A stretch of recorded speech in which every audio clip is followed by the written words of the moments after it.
இப்போ ECR OMR செம்ம connect. Stepstone secret plot near Kovalam ECR. Beach resort plot just 24 lakhs ல. Launching offerல plot வாங்குங்க 5 lakhs profit.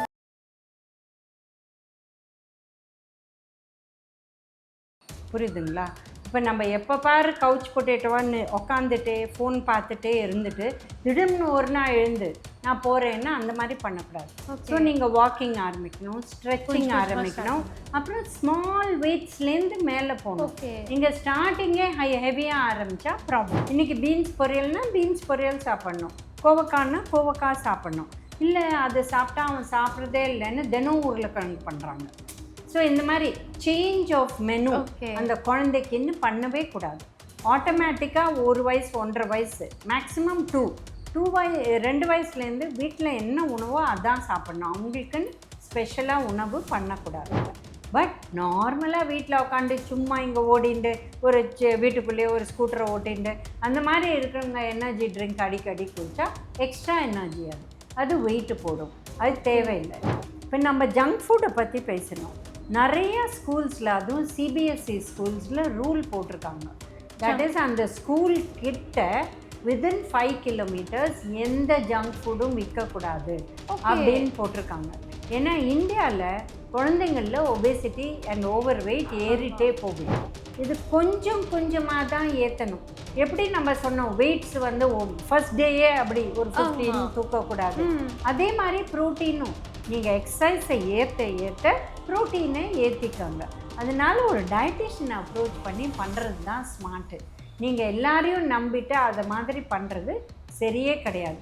But இந்த பிரச்சனை என்னென்னா பெரியவங்க சொல்கிறத குழந்தைங்க கேட்கறதில்ல. ஓகே, என்ன வேணும் ஸ்கூலுக்கு எல்லாமே இங்கிருக்கு. Super Saravana stores, Chennai, Madurai, Kovai.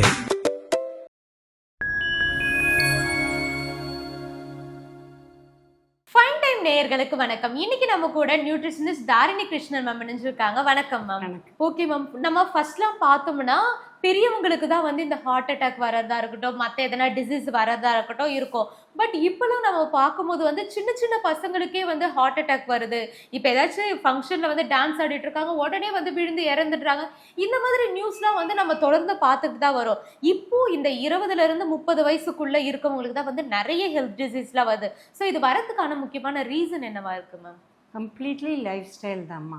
Okay, ஒன்று உணவு சரியா இல்லை, 2வது தூக்கம். அவங்க தூங்குறதே 1 மணி 2 மணிக்கு தூங்குறாங்க.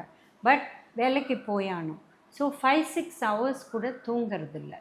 3வது எக்ஸசைஸை சரியாக பண்ணுறவங்க வந்து ப்ராப்ளம் இல்லை.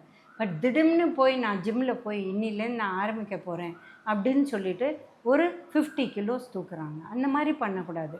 Should start slow, 1-2 kilos. அதுக்கப்புறம் அதெல்லாம் பண்ணும். இல்லை நான் லெக் ப்ரெஸ் பண்ணுறேன் அப்படின்னு சொல்லிட்டு 100 அந்த மாதிரி போகிறாங்க. இவங்க யங்காக இருக்கலாம், ஹார்ட் யங்காக இருக்கலாம். பட் இந்த மாதிரி ஹெவி எக்ஸசைஸ் பண்ணுறது மெதுவாக தான் அதை பெருசு பண்ணணும். புரியுதுங்களா? இப்போ நம்ம எப்போ பாரு கவுச் பொட்டேட்டோவான்னு உக்காந்துட்டே ஃபோன் பார்த்துட்டே இருந்துட்டு திடீர்னு ஒரு நாள் எழுந்து நான் போகிறேன்னா அந்த மாதிரி பண்ணக்கூடாது. ஸோ நீங்கள் வாக்கிங் ஆரம்பிக்கணும், ஸ்ட்ரெச்சிங் ஆரம்பிக்கணும், அப்புறம் ஸ்மால் வெயிட்ஸ்லேருந்து மேலே போகணும். நீங்கள் ஸ்டார்டிங்கே ஹெவியாக ஆரம்பித்தா ப்ராப்ளம். ஸோ இந்த மாதிரி ஏதாவது ஒரு தப்பு நடந்திருக்கும், அதனால தான் அவங்களுக்கு. இதை தவிர உணவில் இப்போ ப்ரோட்டீனும் இல்லை சிவியர் டெஃபிஷியன்சிஸ் இருக்குது. இவங்களுக்கு வந்து கேலரி வந்து ரொம்ப ஜாஸ்தி இருக்குது, வெயிட்டு ஜாஸ்தி இருக்குன்னா இதெல்லாம் ப்ராப்ளம்ஸ். ஓகே மேம், அதே மாதிரி நம்ம பார்க்கும்போது இப்போ சின்ன சின்ன பசங்களாக கூட ரொம்பவே ஒபீஸாக இருக்காங்க. குழந்தைங்களை இப்போ ஃபர்ஸ்ட்ல நம்ம குழந்தைங்க பார்க்கும்போது இதாக இருப்பாங்க, இப்போலாம் வந்து ரொம்பவே ஒபீஸாக இருக்காங்க மேம். அந்த ஏஜுக்கு ஏற்ற வெயிட் வந்து இப்போ அவ்வளோவா சின்ன பசங்க வந்து இருக்கிறதில்ல. ஸோ இதுக்கான முக்கியமான ரீசன் என்னவா இருக்கு மேம்? பேசிக்காக வீட்டு உணவு வந்து அவங்க சாப்பிட்றதில்ல, இல்லை வீட்லேயே அவங்களுக்கு ஸ்பெஷல் உணவு பண்ணுறாங்க. ஓகே, இப்போ பார்த்தீங்கன்னா ஒரு 2 வயசு குழந்தை வந்துடுச்சுன்னா பெரியவங்க சாப்பிட்ற சாப்பாடே தான் அவங்க சாப்பிடணும். இன்றைக்கி பீன்ஸ் பொரியல்னா பீன்ஸ் பொரியல் சாப்பிட்ணும், கோவக்காய்னா கோவக்காய் சாப்பிட்ணும். இல்லை அது சாப்பிட்டா அவன் சாப்பிட்றதே இல்லைன்னு தினம் உருளைக்கிழங்கு பண்ணுறாங்க. ஸோ இந்த மாதிரி சேஞ்ச் ஆஃப் மெனு அந்த குழந்தைக்குன்னு பண்ணவே கூடாது. ஆட்டோமேட்டிக்காக 1 வயசு 1.5 வயசு மேக்ஸிமம் 2 வயசுலேருந்து வீட்டில் என்ன உணவோ அதான் சாப்பிட்ணும். அவங்களுக்குன்னு ஸ்பெஷலாக உணவு பண்ணக்கூடாது. அடுத்து அவங்க சாப்பிடல அப்படின்னு இப்போ வந்து ரைஸ் கொடுக்குறாங்க, தால் கொடுக்குறாங்க, என்ன எனக்கு வேண்டாம் சாப்பாடுன்னு சொல்லிட்டு ஸோ அரவுண்ட் 12 o'clock வச்சுக்கோங்க. ஒரு 2 o'clock அவங்களுக்கு ஜங்க் ஃபுட் கொடுத்துட்றாங்க. ஸோ என்ன ஆகுது, நம்ம சாப்பிட்லன்னா நம்மளுக்கு ஜங்க் ஃபுட் கிடைக்கும் அப்படின்னு இருக்குது. ஸோ இந்த மாதிரி ஜங்க் ஃபுட்லாம் அடிக்கடி வீட்டில் வச்சுக்க வேண்டிய அவசியமே கிடையாது. இப்போ நீங்கள் வந்து இந்த ஏரேட்டட் ட்ரிங்க்ஸ் எல்லாம் எடுத்திங்கன்னா 1 ml 1 calorie. ஸோ 200 ml கொடுத்தா 200 calorie. புரியுதுங்களா? சாக்லேட்ஸ்லாம் ஒரு சின்ன மினி கூட 80 calories. அது இப்போல்லாம் அந்த 6 piece பார் ஒரு குழந்தைக்கு கொடுத்துட்றாங்க. ஓகே, அப்போ ஆல்மோஸ்ட் 60 into 6 300-400 calorie ஒரு சாக்லேட்லேருந்து வந்துடுது. இந்த மாதிரி தான் problems. So they are getting empty calories. அப்படின்னா என்ன அர்த்தம், ஒரு சாக்லேட்டில் நிறைய உங்களுக்கு சர்க்கரை இருக்குது, கொழுப்பு சத்து இருக்குது, புரத சத்து வெரி லிட்டில். ஸோ இந்த மாதிரி உணவே நம்ம அடிக்கடி சாப்பிட்டோம்னா நம்மளுக்கு வெயிட்டு தான் ஏறும். ஆமாம், அதுதான் ப்ராப்ளம். அண்ட் எக்ஸசைஸ்க்கு வாய்ப்பு இல்லை இந்த காலத்தில். ஏன்னா ஹவுசஸ் வந்து சின்னதாக இருக்குது, பெரியவங்க வந்து வேலைக்கு போயிட்டு லேட்டாக வராங்க. ஸோ பயமாக இருக்குது குழந்தைய வெளியில் விடுறதுக்கு, செக்யூரிட்டி ரீசன்ஸ். அப்போ ப்ராப்ளம். அப்போ அவங்களால ஓடி விளையாடுறதுக்கு சான்ஸ் இல்லை. இதெல்லாம் தான் problems and wrong eating habits. Okay ma'am. அது நீங்கள் சொல்கிற மாதிரி பார்க்கும்போது ஃபர்ஸ்ட்லாம் நான் சின்ன வயசில் இருக்கும் போது கூட வந்து வெளியே விளையாடுற அந்த சூழல் இருந்துச்சு. ஸோ இப்போ இருக்க கிட்ஸ்லாம் பார்க்கும்போது வெளியே யாருமே இல்லை. மோஸ்ட்லி இந்த இன்னும் அப்பார்ட்மெண்ட்ஸில் இருக்கவங்களாம் சொல்ல போனால் அவ்வளோதான், குழந்தைய உள்ளே வச்சுட்டு லாக் பண்ணிட்டு போயிடுறாங்க. ஸோ அந்த குழந்தைக்கு வந்து ஃபிசிக்கல் ஆக்டிவிட்டி அப்படின்றது வந்து ஒன்று இல்லவே இல்லாத மாதிரி இருக்குது. ஒரு ஃபோன் கொடுத்துட்றாங்க, அந்த ஃபோன் வந்து ஏதாச்சும் சாப்பிட வேணும்னா ஆர்டர் பண்ணுறது, அப்படி இல்லைன்னா அதுலேயே வந்து ஏதாச்சும் கேம் விளையாடுறது, இல்லைன்னா ஆன்லைன் கிளாஸஸ்னால் அந்த ஃபோன்லேயே வந்து யூஸ் பண்ணுறது. ஸோ உட்காந்துட்டே இருக்கிறது, ஒரு ஃபிசிக்கல் ஆக்டிவிட்டி அப்படின்னு எதுவுமே இல்லாதது வந்து அது ஹெல்த்துக்கு எந்த மாதிரியான அஃபெக்ட்லாம் ஆகும் மேம்? முதல்ல பசி வராதுமா. ஓகே, ஏன்னா உட்காந்தே இருந்துட்டு அதுவும் இந்த மாதிரி ஹெவி ஃபுட் சாப்பிட்டா டைஜஸ்ட் ஆகாது, அதனால் பசி வராது. அப்புறம் பசி வரல சும்மா சாப்பிட்லாம். ஏன்னா இப்போ வந்து ஒரு சீரியல் பார்த்துட்டே ஒரு 1/4 கிலோ எதாவது முடிச்சிடுறாங்க. அந்த மாதிரி தான் ஃபோனும். ஸோ அண்ட் அடுத்தது அவங்களுக்கு அந்த ஐக்யூவே எஃபெக்ட் ஆகிடுது. ஏன்னா இந்த மாதிரி வேண்டாத இது ஃபோனில், அதுவும் இப்போ சில்ட்ரன்ஸ் ப்ரோக்ராம் அப்படிங்கிறாங்க. சில்ட்ரன்ஸ் ப்ரோக்ராமில் கூட அவ்வளோ சவுண்டு, அவ்வளோ வயலன்ஸ் காட்டுறாங்க. இது நல்லது கிடையாது. ஸோ அவங்கள எழுத சொல்லணும், படிக்க சொல்லணும், இதெல்லாம் பண்ண சொல்லணும். அதுக்கு வாய்ப்பு இல்லாத போயிட்டுருக்கு இந்த காலகட்டத்தில். அப்புறம் வந்து இப்போ நீங்கள் பெரியவங்களே போகிறீங்க, ஒரு கல்யாணத்துக்கு போகிறீங்க, நிறைய ஸ்வீட்ஸ் இருக்குது. நீங்கள் ஒரே ஒரு ஸ்வீட் எடுப்பீங்களா? எல்லாம் ட்ரை பண்ணலாம், இல்லை 3ஆவது ட்ரை பண்ணலாம் அப்படின்னு ஆரம்பிப்போம். இப்போ குழந்தைங்களுக்கு என்ன பண்ணுறீங்க, நீங்கள் ஒரு கார்டை அட்டாச் பண்ணி உங்களுக்கு என்ன வேணுமோ இந்த இடத்துலேருந்து வாங்கிக்கோங்கன்னு சொல்கிறீங்க. அப்போது அவங்க இட்லியா சூஸ் பண்ணுவாங்க? இல்லை, அவங்க பூரி, பரோட்டா, இல்லை கேக்கு, ப்ரெட்டு, பன்னு அந்த மாதிரி தானே சூஸ் பண்ணுவாங்க. ஸோ இது என்றைக்கும் ஒரு நாள் சாப்பிட்டா ஓகே. பட் டெய்லி உணவை இந்த மாதிரி அந்த குழந்தை தானே சூஸ் பண்ணி சாப்பிட்டதுன்னா ப்ராப்ளம் வரதான் வரும், வெயிட் ஏறதான் ஏறும். Okay ma'am. அதே மாதிரி நம்ம ஆல்ரெடி பேசின மாதிரி குழந்தைகள் வந்து இது ஃபுட்டு வந்து லேட்டாக எடுத்துக்கிறதுனால ஸ்லீப்பிங் ஷெட்யூலும் வந்து லேட்டாக தான் ஆகுது. ஸோ வந்து இந்த லேட் நைட் ஸ்லீப்பிங் ஷெட்யூல் வந்து அஃபெக்ட் ஆகிறதுனால அது வந்து மெட்டபாலிசம் வந்து அஃபெக்ட் பண்ணுமா? டெஃபினட்டாமா. அதுவும் கேர்ள் சில்ட்ரனில் ஹார்மோன்ஸ் நிறைய அஃபெக்ட் ஆகும். ஓகே, பாய்ஸ்லேயுமே ஒரு அளவுக்கு அவங்க க்ரோத் ப்ராப்ளம்ஸ் வரைச்சு நிறைய ப்ராப்ளம்ஸ் வரும் ஹார்மோன்ஸ் மாதிரி. அதனால அவங்களுக்கு வந்து இந்த ஸ்லீப் அஃபெக்ட் ஆனாலே ஈவன் அவங்க ஐக்யூ, அவங்களோட ஸ்கூல் பர்ஃபார்மன்ஸ் எல்லாமே அஃபெக்ட் ஆகும். Okay ma'am. அதே மாதிரி இந்த ஸ்லீப்பிங் ஷெட்யூல் அஃபெக்ட் ஆகிறதுனால இந்த பிசிஓடி அதுக்கும் இதுக்கும் ஏதாச்சும் கனெக்ஷன் இருக்கா? ஸ்லீப்பிங் இல்லை, sleeping schedule affects the weight creates the PCOD. Okay ma'am. அதே மாதிரி வந்து இப்போ ஏதாச்சும் டயர்ட் ஆச்சுன்னா அது வந்து எனர்ஜி ட்ரிங்க் குடிக்கிறேன், அதுக்கு சாஃப்ட் ட்ரிங்க்ஸ் குடிக்கிறேன். ஸோ சாஃப்ட் ட்ரிங்க்ஸ் கூட அது வந்து இது பண்ண மாட்டாங்க, எனர்ஜி ட்ரிங்க்ஸ் குடிக்கிறேன் அது வந்து என்னோட ஹெல்த்துக்கு வந்து நல்லது தான் அப்படின்னு வந்து எனர்ஜி ட்ரிங்க்ஸ்லாம் குடிக்கிற நிறைய பேர் இருக்காங்க. ஸோ இது ஆக்சுவலி சேஃபா இல்லைன்னா இது எந்த மாதிரியாக ஹெல்த் அஃபெக்ட் பண்ணும்? தேவையே கிடையாதுமா. எனர்ஜி ட்ரிங்க்ஸ் யாருக்குன்னா எக்கச்சக்கமாக எக்ஸசைஸ் பண்ணுறவங்களுக்கு, அந்த அளவு ஆவரேஜ் பாப்புலேஷன் பண்ணுறதில்ல. இப்போ ஒருத்தர் வந்து கிரிக்கெட் ட்ரெயின் பண்ணுறாங்க, ஸோ ஸ்கூல்லேருந்தே போய் 4-5 மணி நேரம் விளையாடணும். புரியுதுங்களா? காலையிலையும் ஒரு 3 hours, சாயங்காலையும் ஒரு 3-4 hours ஸ்விம்மிங்காக இருக்கட்டும், கிரிக்கெட்டாக இருக்கட்டும், நேஷ்னல் லெவலில் வரத்துக்கு அவங்க அந்த மாதிரி குடித்தா ப்ராப்ளம் இல்லை. பட் நார்மலாக வீட்டில் உட்காந்து சும்மா இங்கே ஓடிண்டு ஒரு வீட்டுக்குள்ளேயே ஒரு ஸ்கூட்டரை ஓட்டிண்டு அந்த மாதிரி இருக்கிறவங்க எனர்ஜி ட்ரிங்க் அடிக்கடி குடித்தா எக்ஸ்ட்ரா எனர்ஜி அது வெயிட்டு போடும், அது தேவையில்லை. இப்போ நம்ம ஜங்க் ஃபுட்டை பற்றி பேசணும். நிறைய ஸ்கூல்ஸில், அதுவும் சிபிஎஸ்சி ஸ்கூல்ஸில் ரூல் போட்டிருக்காங்க. தட் இஸ் அந்த ஸ்கூல் கிட்ட வித்தின் 5 கிலோமீட்டர்ஸ் எந்த ஜங்க் ஃபுட்டும் விற்கக்கூடாது அப்படின்னு போட்டிருக்காங்க. ஏன்னா இந்தியாவில் குழந்தைங்களில் ஒபேசிட்டி அண்ட் ஓவர் வெயிட் ஏறிட்டே போகுது. அப்போது இது பெரிய பிரச்சனையாக மாறும் அப்புறம்னு இந்த மாதிரி ஸ்டெப்ஸு கூட எடுக்கிறாங்க. ஸோ அதை ஃபாலோ பண்ணுறாங்களா மேம்? அது எனக்கு தெரியாது. பட் அந்த இது ஒரு 4-5 வருஷம் முன்னாடியே அந்த ரூல் வந்துடுச்சு. ஓகே.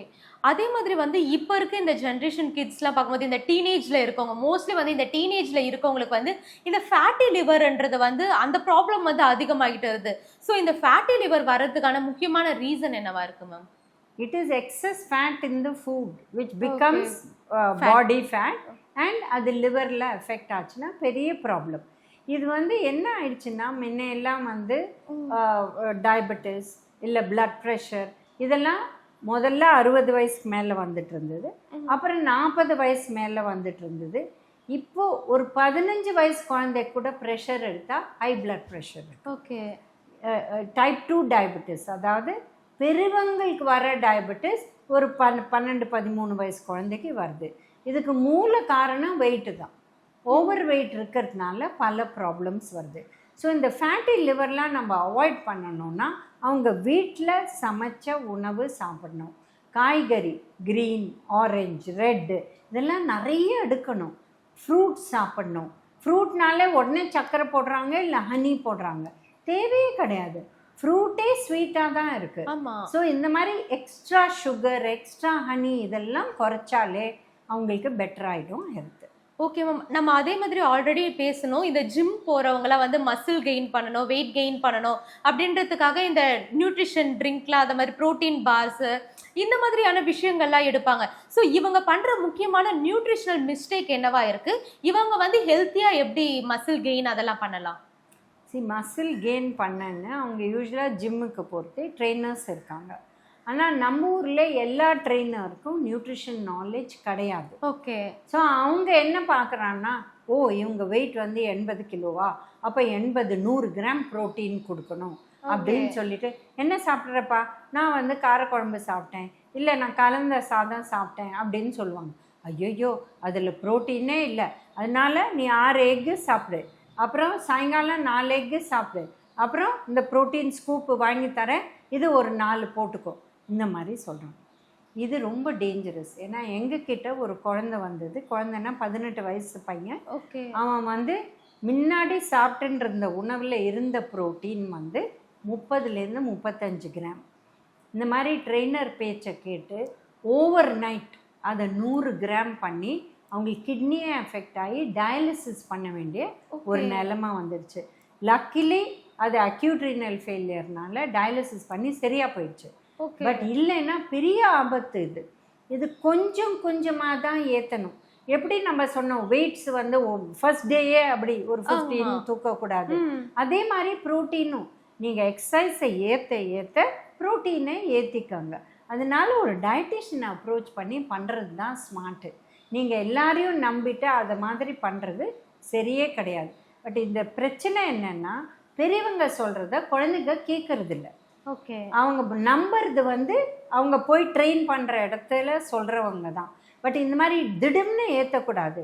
அண்ட் வெஜிடேரியன் டயட்டில் ப்ரோட்டீனே இல்லை, உங்களுக்கு ப்ரோட்டீனே வராதுன்னு சொல்கிறது ரொம்ப ரொம்ப அபத்தமான ஒரு விஷயம். சரியாக சாப்பிட்டா ப்ரோட்டீன் எல்லாத்துலேயுமே வரும். உங்களுக்கு வந்து கான்சென்ட்ரேட்டட் சோர்ஸ் ஆஃப் ப்ரோட்டீன் இருக்காது. ஆனால் பருப்பு சாப்பிட்லாம், பெசரட், அடை, முளைக்கட்டின பயிறு, சுண்டல், மஷ்ரூம், பன்னீர், எவ்வளோ விஷயம் இருக்குது. இதெல்லாம் பண்ணி சாப்பிட்லாம். பட் இல்லை அதனால நீங்கள் எக்ஸ்ட்ரா ப்ரோட்டீன் சாப்பிட்ணும், இந்த மாதிரி நடக்குது. Okay ma'am. அதே மாதிரி நீங்கள் ஆல்ரெடி சொன்ன மாதிரி இந்த இது ப்ரோட்டீன் கெயின் பண்ணணுன்றதுக்காக ஒரு 10 to 20 எக்ஸ்லாம் வந்து ஒரே நாளைக்கு வந்து அவ்வளோ சாப்பிட்றவங்களும் இருக்காங்க. அதே மாதிரி சிக்கனுமே வந்து ஃப்ரைட் சிக்கன் எடுத்துக்கிறது இல்லை, சிக்கனை வந்து பாயில் பண்ணி அதுவுமே வந்து ஒரு லார்ஜ் குவான்டிட்டியில் தான் எடுப்பாங்க. ஸோ இது ரெண்டுமே வந்து எக்ஸசைஸ் எடுக்கும் போது அது வந்து ஹெல்த்துக்கு எதுவுமே அஃபெக்ட் ஆகாதா?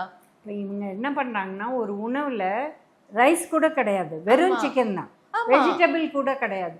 அப்போ என்ன ஆகுது, சிக்கன் எக் இது ரெண்டும் நம்மளுக்கு என்ன தேவைன்னா கார்போஹைட்ரேட் தேவை, புரோட்டீன் தேவை, ஃபேட் தேவை. ஃபேட் அண்ட் புரோட்டீன் கிடைக்குது. ஆனால் protein is an expensive source to use for energy. Carbohydrate இல்லாதனால அந்த புரோட்டீன் எனர்ஜிக்கு யூஸ் ஆகுது. புரியுதுங்களா? ஸோ இதெல்லாம் வெரி பேட் பிளானிங். இதெல்லாம் பண்ணவே கூடாது. ஆனால் எல்லாரும் அவங்களுக்கு தான் தெரியும், நாங்கள் ஆப்பில் போட்டு பார்த்துட்டோம், நெட்டில் போட்டு பார்த்துட்டோம் அப்படிங்கிறாங்க. ஸோ சொல்கிறவங்ககிட்ட தான் சொல்ல முடியும். யார் காதை கொடுத்து கேட்குறாங்களோ அவங்கக்கிட்ட தான் சொல்ல முடியும். இல்லைன்னா ஏதாவது ப்ராப்ளம் வந்தால் தான் திருப்பி வருவாங்க. ஓகே மேம், நிறைய விஷயங்களை வந்து எங்கள் கூட ஷேர் பண்ணிக்கிட்டீங்க. உங்களுடைய டைமுக்கு ரொம்பவே நன்றி மேம். தேங்க்யூ.